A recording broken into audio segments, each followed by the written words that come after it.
aspect of the entire electromagnetic spectrum.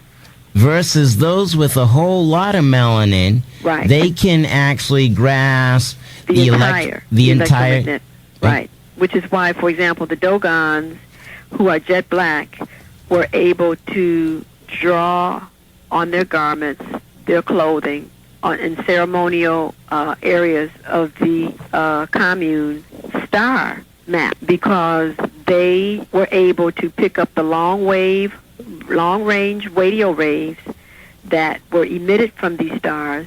It was picked up in the melanin on their skin, relayed through the nerve that runs from the melanocyte to the spinal cord into the brain. Therefore, being relayed to their consciousness, they were able to pick up the placement of the star and draw it on their clothing, a piece of paper, on whatever area they were celebrating. So, therefore, the Dogon people were able to identify the movement of the Sirius star system for thousands of years before a telescope was ever created by Europeans. Indeed. But because Europeans could not do that, because by definition of where they come from over thousands of years, the melanin was not present in the skin. And so therefore they did not have the melanin present that could interact with that frequency or wavelength of light. Therefore the nerve that goes from the melanocyte also atrophied that would relay that information back to the brain. So it was totally out of their consciousness, beyond their consciousness, to be able to perceive such a thing. But because of the melanin in the eye, however, they were able to at least recognize the stars in the sky that emitted light frequencies within the visual spectrum. Now, because of long-range radio waves, they can see and know the location of stars that they can't even see now. But they know that the reason why they can't see them is because they do not have the biological structure to see them, and they have to use a machine that can resonate at these higher frequencies to pick up their existence. So just because we look up in the sky and it looks like to us it's a black space, it doesn't mean that there's not a body there of light.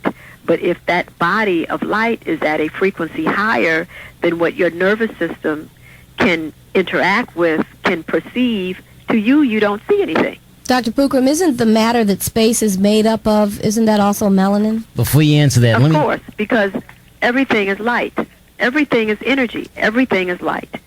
There's no such thing as solidity, okay? Everything is vibrating at a particular weight. And so what appears to be solid is really not solid. And depending upon whether you can flow your atoms or your atoms down to that vibratory rate determines whether you can merge with it and then walk through it. So what we're doing is talking about modulations and awarenesses of light. And melanin gives you the inroad to be able to interact and to know the different frequencies that light can manifest itself upon.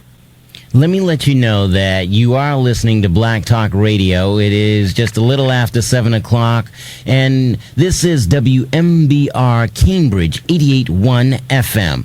Yes, I'm Brother R.A. We're talking with Dr. Jewel Pookrum, the author of Vitamins and Minerals from A to Z, and we're dealing with the strength, the power of having melanin in the skin.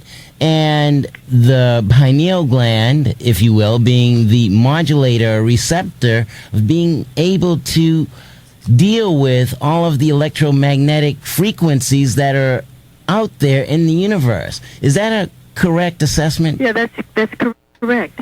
And it's time now. We're moving into the a new millennium here, one where going to other planets in our solar system is going to be like going to other cities. Being able to totally regenerate tissue is going to be just like putting a Band-Aid on a superficial wound. And so it's time now that we change our perception of reality and begin to take on a more accurate reality awareness so that we can then be with that has always been with us. See, the problem has been at this particular time that mankind has not been with that has been around them.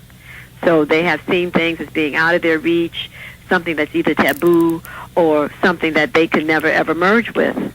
But now the awareness is coming into being that we are one with everything.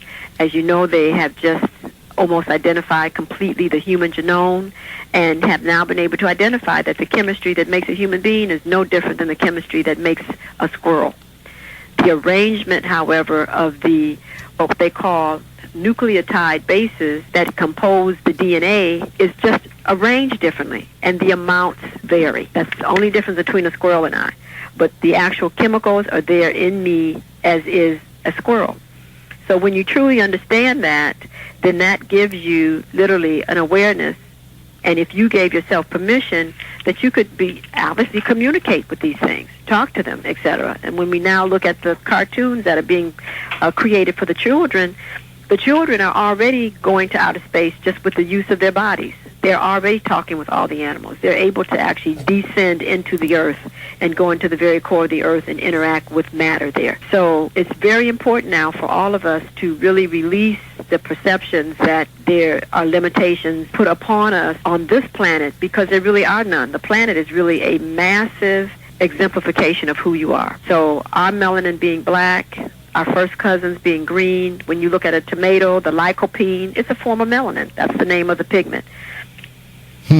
Now, yeah, and it's in the pheomelanin group. Even though it's plant-based, it is still working on the same principle, the capacity to capture light and to use that as a source of energy to drive the metabolic processes of that plant. Earlier, you had referenced chlorophyll. Now, what is it that Well, chlorophyll and human blood are almost exact replicas, except the element inside of that chlorophyll, or should I say the element inside of the heme molecule, which gives the active component to blood, and the element inside of the chlorophyll molecule, which gives it its active principle. What do I mean by active principle?